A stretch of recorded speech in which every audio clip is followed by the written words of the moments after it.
USC improved to 8-1 on the season, and while the team is fighting on, the defense is certainly barely just holding on. That's what's coming up next on this episode of Locked On USC. You are Locked On Trojans, your daily podcast on the USC Trojans, part of the Locked On Podcast Network, your team every day.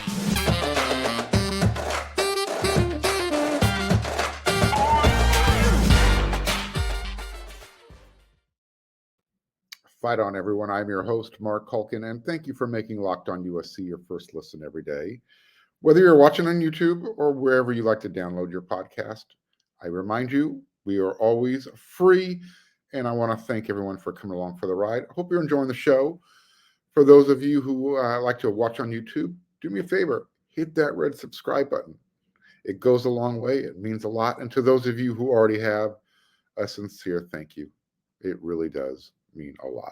Thanks again. Okay, so the good news.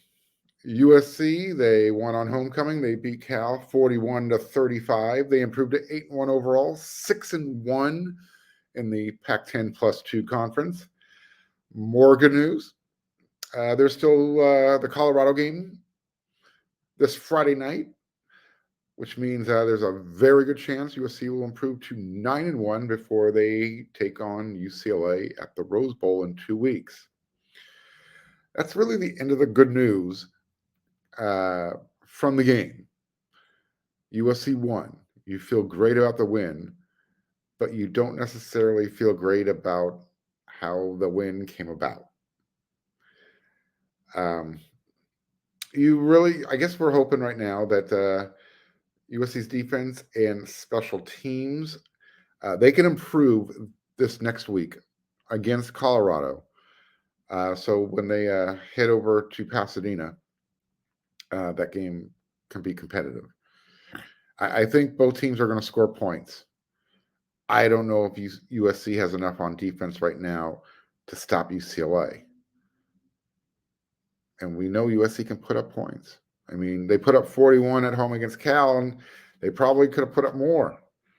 And I think Cal has a better defense than UCLA. I don't know. Again, my concern is the defense for USC right now. It looks like UCLA was able to handle their business on the road at ASU much easier than USC took care of their business at home. So hopefully, again, hope isn't a plan, but you do hope that Eric Gentry and Raylan Goforth and some of the other players are going to be healthier this Friday and be available to play when Colorado comes to town. Because look, right now, beginning of the year, I said we wanted the defense to be serviceable. The offense would have to score a lot of points, and as long as the defense can get a few stops during the game, that should be enough. Well, serviceable right now is barely scratching the surface. And I'm not sure that they can improve enough this late into the season. There are only 3 regular season games remaining on the year. Oh, by the way, USC men's basketball starts Monday. I will be there covering the game. So we will be talking about the men's basketball team this week, but we will focus on football for right now.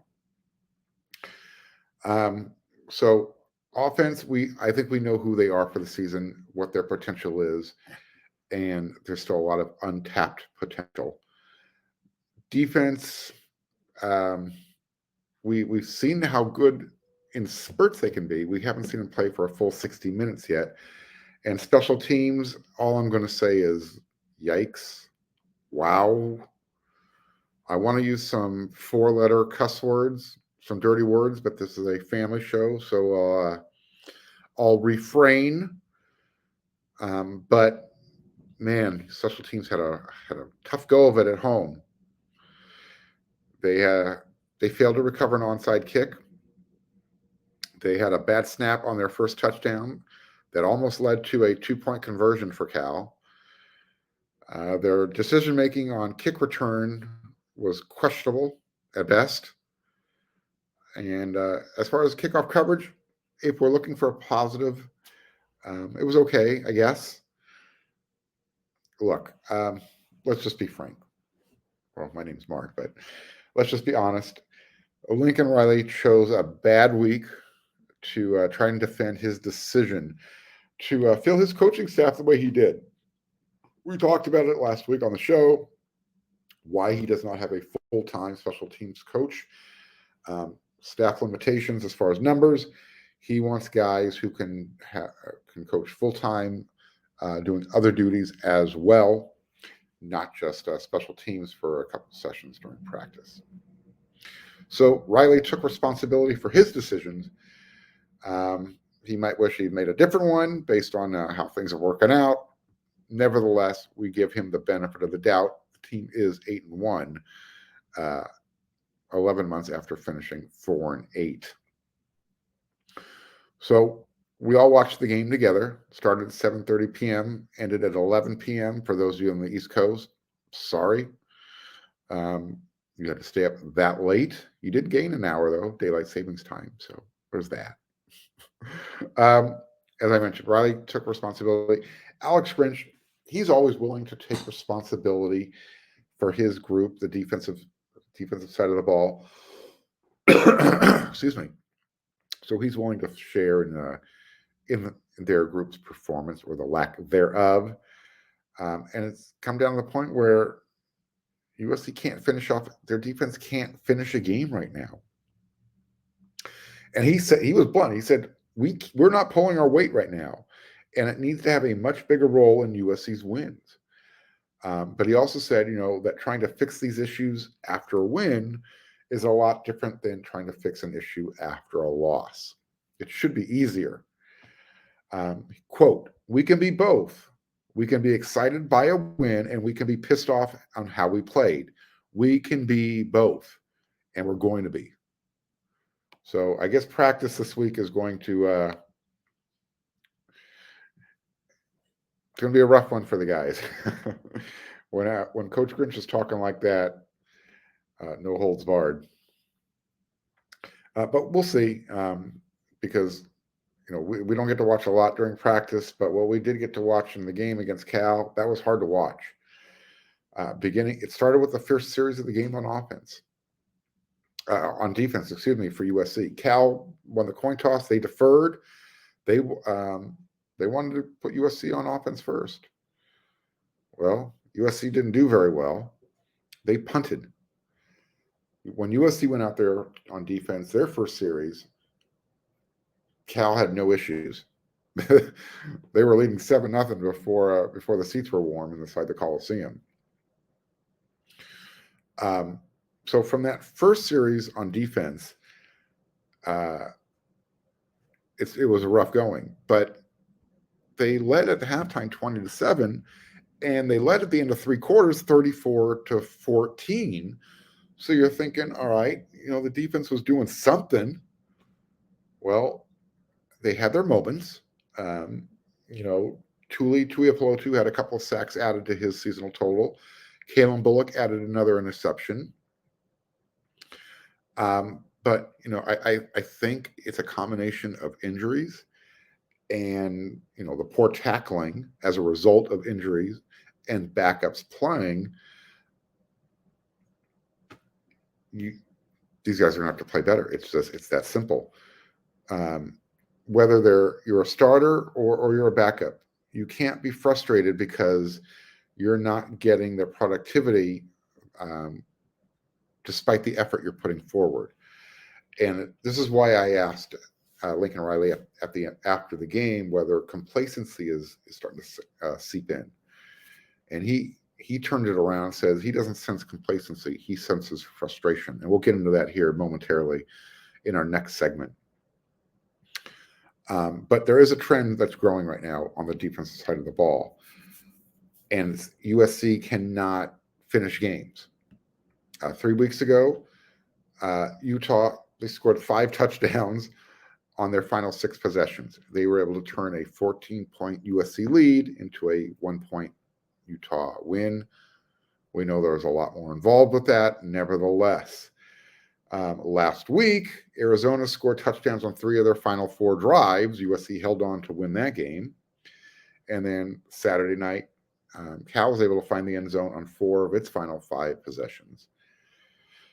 So, as I said, there's a lot of areas for improvement on this defense, especially with tackling, especially with a secondary play. Both of those areas were tough to watch on Saturday. And it unfortunately involved both the secondary and tackling. Those guys weren't having a good time of it. To put that to highlight what I'm talking about, Cal's quarterback, their offense, Cal on offense, they generated 469 yards for the game. 403 of that came on the arm and the shoulder of Jack Plummer. 406 yards. Not one time throughout the year, this season, had he thrown for more than 280 yards in a game. And that includes against Arizona. So Alex Grinch said of the way his defense closed the game, quote, really disappointing. It's a 60-minute game. That's not new, right? We signed up for that when we decided to coach. We talk about it. It's one thing to talk about it, though. You've got to go out and do it. You got to get excited in the third quarter because you're happy. And then all of a sudden, you're fighting for your life at the end of the game. And so obviously, we haven't gotten that message across, end quote. I'm going to talk more about the defense this week. You get Locked On USC 5 times every week. But I don't want to just belabor the issue on the defense. Alex gets a whole week to work on his issues and to make improvements. I got 30 minutes or less to talk about this game, and there's a lot more to talk about. So we're going to move on to the offense. Once again, Jordan Addison or Mario Williams, they weren't available. The Mario Williams injury, though, it's curious. You watch him. I don't know how much they're showing of him on the sidelines, jumping up and down, waving a towel, but he's moving like he doesn't have any physical ailments. So it makes you wonder, what is it? You guys can read the tea leaves. I can speculate. I'm sure you can as well. But in their absences, once again, Taj Washington stepped up. He led the team with 7 receptions and 112 yards and a touchdown. Another backup stepped up in their absence. Michael Jackson III, Mike Jack, MJ3. You choose the best nickname for the young man. He didn't have 7 receptions. He only had 5, but he did lead the team in yards with 115 yards. He also added a couple of touchdowns. He might have had one on the ground on a reverse end around had he followed Caleb Williams' block. He chose to go inside rather than stay outside the way Caleb was setting it up for him. That's okay. With more experience playing, those two, their chemistry will get better. And just a quick reminder, Caleb Williams is wearing Michael Jackson's number 13. He was wearing that last year. That's Caleb Williams' number. So Mike Jack, MJ3, wears Juju Schuster-Smith's old jersey, number 9 now. So, Michael has been very patient waiting for his opportunity. He's been injured as well, dealing with some hamstring issues. Last week it was Kyle Ford who had his big game. Well, after he waited patiently, this time it was Mike Jack, and all he did with his opportunities was catch touchdowns and first downs. So he was targeted 8 times. He had 5 receptions. Every time he touched the ball, first down or touchdown. You got to like that, right? I mean, if you're doing those PFF scores, I can only imagine what that rating would be.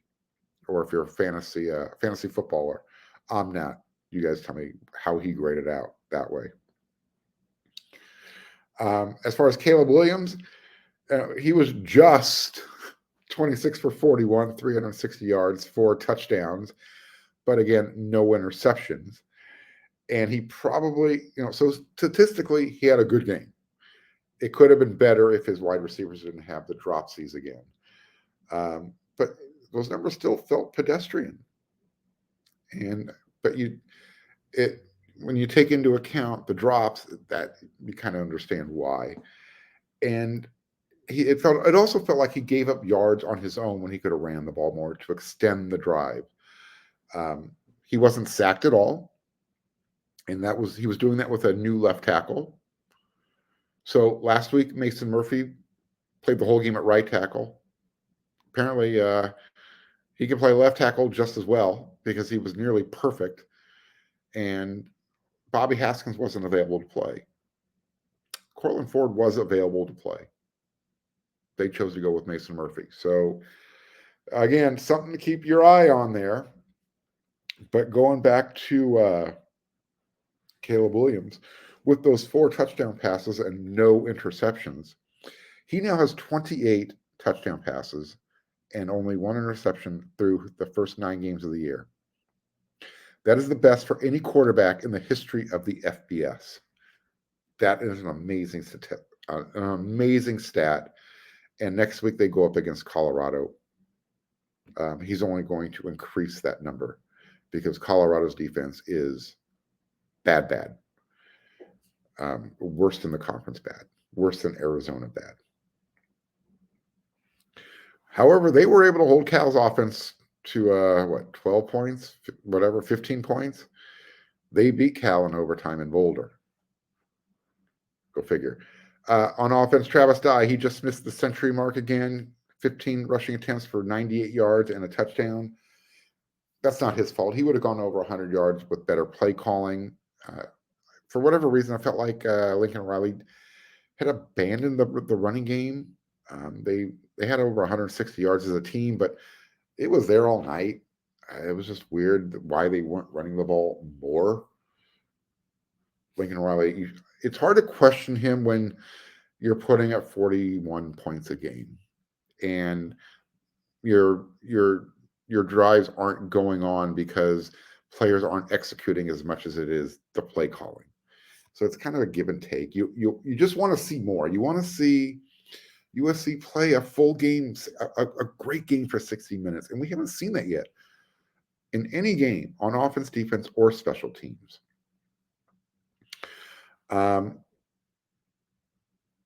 They had I said, another game, no sacks, did it with a new starting left tackle. So overall, there's not a lot you want to be upset about offensively, other than, they weren't as crisp really as you would like them to be, playing at home on homecoming after being away for so long.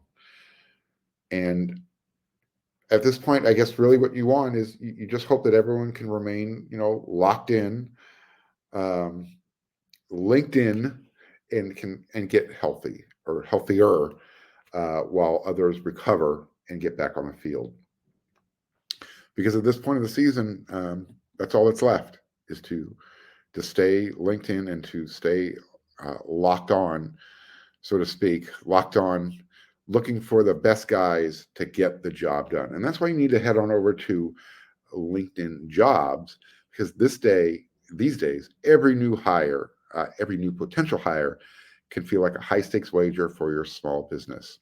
You want to be 100% certain that you have access to your best qualified candidates.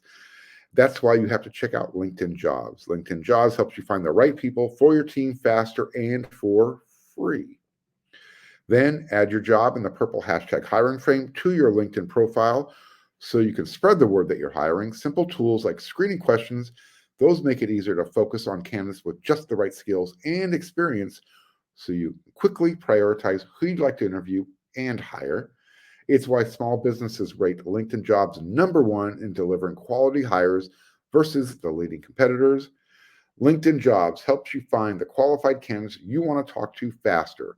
Post your job for free at linkedin.com/lockedoncollege. That's linkedin.com/lockedoncollege to post your job for free. Terms and conditions apply. Okay. So once again, thank you for making Locked On USC your first listen today. For your second listen, why don't you head on over to Locked On Sports today. From the games that matter the most to the biggest stories in sports, go beyond the scoreboard and get behind the scenes with your local experts and insights only Locked On Sports can provide. Locked On Sports today, available on this app, YouTube, and wherever you get your podcast. So I mentioned earlier complacency, frustration, how Lincoln Riley is turning it around. Here's the question. Have the Trojans become complacent because winning has become easy? Or at least it appears to be easy. They're 8-1. Last year they were 4-8. Or as Lincoln Riley put it, are they just frustrated with their production despite their efforts, out on the field? Nobody's questioning these guys trying as hard as they can, fighting. Um, it, you can question the end result. So the results on defense aren't looking really good. The final, you're getting the win, yeah, but they don't look. The defense hasn't looked good for a while now, and there's a trend, and it's not a good trend. Defensively, Cal is okay. They're solid. There's nothing spectacular. They entered the game, they had created 15 turnovers. They didn't get any in this game. I know that the Bears are going to get credited for an onside kick recovery, and because a Trojan player touched it allegedly, that's considered a fumble recovery. I don't agree. I think it's more technicality than an actual turnover. So as far as I'm concerned, no suit for you, Cal. Hopefully you guys recognize that Seinfeld reference. But that defense was good enough to force USC to punt on their first offensive possession, and that was after Cal chose to defer. So why am I sensing complacency from this USC team? Maybe because when USC led 34-14 at the end of three quarters, USC's defense had held Cal to 269 yards. And of those 269 yards, 231 came through the air. USC had over 400 yards on offense. And they led 34-14 at the end of three quarters. They had stopped Cal's run game. They knew going in that was going to be a key to winning. They've done that. They did that from the jump. And they were keeping, the Bears off the scoreboard. They'd only given up 2 touchdowns. That second touchdown was just a complete defensive breakdown on USC. You had Kalen Bullock, I think it was Max Williams, Jalen Smith, and I can't remember if Sierra Wright was involved.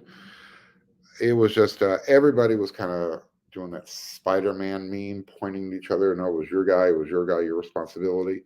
All I know was Maven Anderson, number 11 for Cal, was standing there wide open with his back to the end zone, just waiting for the ball. And then when he caught it, he walked in for a touchdown. You can't have that. So in the fourth quarter, when the game was over, Cal was 8 for 15 on their third down conversion attempts, and they had outscored USC 21-7 in the fourth quarter. That's why I asked Coach Riley, is the team complacent with winning already? Quote, this is Riley after the game. I haven't seen it on the practice field. I wasn't really enthused at about how we started the game, but I didn't really feel any complacency. I honestly felt like we started playing pretty good there at the end of the half. I agree with that. It felt like we were starting to squeeze them down at the beginning of the second half. Agreed, again. And I think the guys were really wanting to separate and just kind of go out and knock them out. We couldn't quite get over the hump, and I sensed some frustration a little bit at times. We got to get past that, though. This is college football. There are other teams that play, and they have coaches, and they have players too. So we got to get past whatever it is, but I don't sense complacency. We practice hard. They continue to listen and respond to the ways that we challenge them. So we just got to get better, end quote. Okay, benefit of the doubt, Coach. You see a lot more than I get to see during practice. However, I get to see what I get to see during the game. And when you've got 2 touchdowns, 3 touchdown point leads going into the fourth quarter, Um, I'm not sure if you're taking your foot off the gas offensively or whether the guys on defense, if it's fatigue that's catching up to them, uh, combined with the injuries. I think it's all of it together. But USC should not be holding on to win at home against a team like Cal, who offensively they're just efficient, and I get it. We knew that USC's defense was going to be their weak spot this year, but it's getting weaker as the year goes on. Remember, serviceable was all we wanted. They're not scratching that. They're barely scratching that right now. They got to get back to serviceable. What I do know is Alex Grinch has this week to really get into those guys on the defensive side of the ball. Excuse me. So we'll see what happens. Can they put together a near perfect game? You're not going to get perfection, but can they look good for 60 minutes on offense, defense, and special teams to prove that they deserve their number 9 CFP ranking, which, by the way, a new poll will be out on Tuesday. You can bet on that. And then while you're betting on that, head on over to betonline.net because they are your number one source for betting football and the start of the new basketball season. You can find all the latest player developments, team matchups, news, podcast, and in-depth analysis on every game. And as always, BetOnline remains your continued source for all of your sports wagering information with live betting and up-to-minute scores for every sport out there. The fastest and easiest way to check in on all of your favorite games and events, including MMA, boxing, and golf. Major League Baseball just finished, so good for you, Houston Astros. You didn't cheat. You won the World Series. Head to the website today or use your mobile device to learn more. Bet online, where the game starts. All right. So while the new CFP poll will be out on Tuesday, I anticipate USC actually dropping from number 9. I see them dropping probably down to number 10. I could be wrong, even though they did move up a spot in the AP poll after that was released on Sunday. And for whatever reason, it looks like it's going to take a nuclear bomb to remove the Crimson Tide from the top 10, AP top 10. They lost for the second time at LSU. LSU has 2 losses this year. They jumped USC. I'm getting to the poll here, AP poll in a moment, but I want to get these comments out of the way. Look, LSU isn't very good this year. They've got 2 losses. Bama isn't very good this year. They've got 2 losses. All right, here we go. And then I'm going to come back to my comments. Number 1, Georgia, nearly unanimous, 62 first place votes after the way they thumped Tennessee. They manhandled that offense like there was no tomorrow. For those of you who watched the Fox pregame show, Urban Meyer, he was gushing about Tennessee's offense like it's nothing I'd ever seen before. I had to call my buddies and have them explain it to me. Georgia apparently saw that offense before because they had held them to just a couple of field goals going into the second half. Nevertheless, Tennessee fell from number 1 to number 5. They didn't look good. They did not look like the number 1 team. And after playing Georgia, I don't even think they're the number 5 team in the country, according to the AP poll. So Georgia 1, Ohio State 2, Michigan 3, TCU number 4. I'm okay with them there. They're still undefeated. They're beating everybody in front of them, and they're doing it. And they look good winning. Number 5, Tennessee. So you have Ohio State 2, Michigan 3, TCU 4, Tennessee 5, Oregon number 6. LSU, as I mentioned, jumped USC. They're at 7. USC is at number 8. UCLA number 9, Alabama number 10. I don't know what it's going to take to remove those guys. Ole Miss 11, Clemson number 12 after Notre Dame handled them very easily. They really just ran at them all game long. I'm not sure. I knew they threw the ball, just not very often. Utah number 13, Penn State 14, North Carolina 15. Let's just jump down to number 24, Washington they replaced Oregon State after they beat them on Friday night. And number 25, Florida State. They're back in the AP poll after the way they just embarrassed Mario Cristobal and the Miami Hurricanes. I warned you, Miami fan, what you were getting with Mario. You pay for what you get. Look, USC got a little bit of help this week. Notre Dame is now number 20 in the AP poll. We'll see where they are in the college football ranking when that comes out on Tuesday. We want them to be ranked highly, so when they play USC, that's going to help. Be interesting to see where UCLA is in the new CFP poll. They are now number 9 AP. USC is number 8. A lot of football left to be played. Lincoln Riley mentioned he doesn't give a hoot where USC is this early in the first CFP poll. We'll see what he cares about after the second release. But again, let's just take care of Colorado, because beating Colorado, you're not going to learn a lot unless you're beating these teams handedly, the way you should beat them, because that's the only way pollsters can. That's really all they have to go by. Just getting by a California that lost to a Colorado, you now have to come back and you have to look good in that final tune-up game before taking on a top 10 UCLA, and then what it looks like a top 20, at least AP, Notre Dame. You got some games coming up. I'm out of time here for this episode.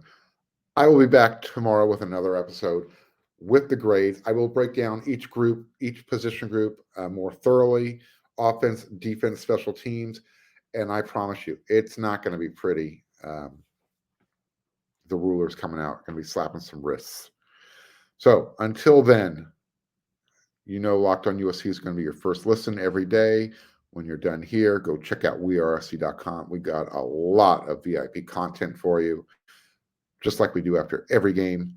You'll want to go check that out. I'll be back with another episode tomorrow. So until then, everyone, you know what to do. You are